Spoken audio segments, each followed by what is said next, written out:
kahangawa ug may kabalak ka siya. Itugyan lang kaniya ang tanan.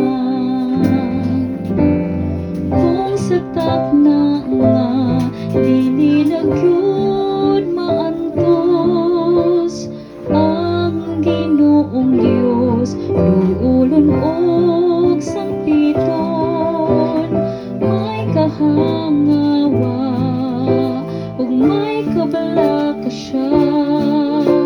Itugyan lang kaniya ang tanan.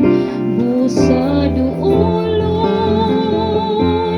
nato ang Ginoong Dios, kay siya andam kanunay. Busa duolon nato ang Ginoong Dios, kay tita niya pasagdan.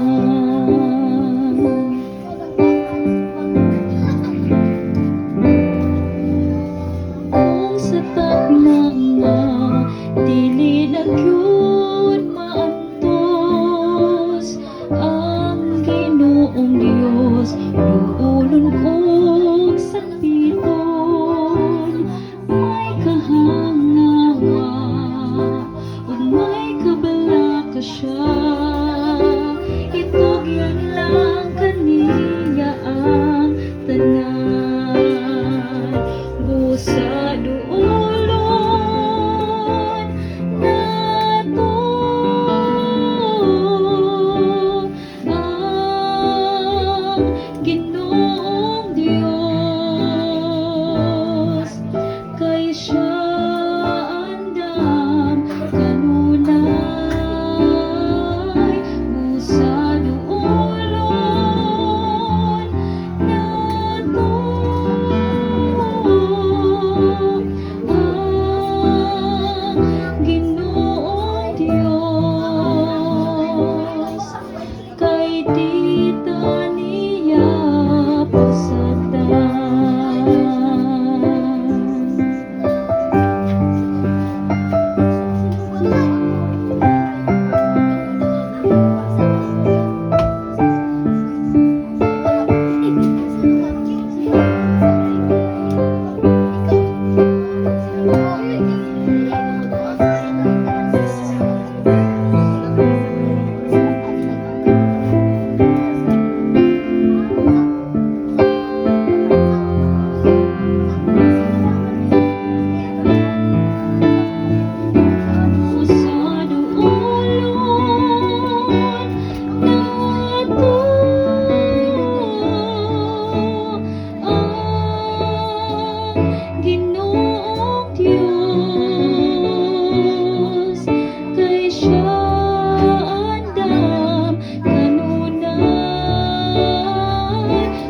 Sa duolon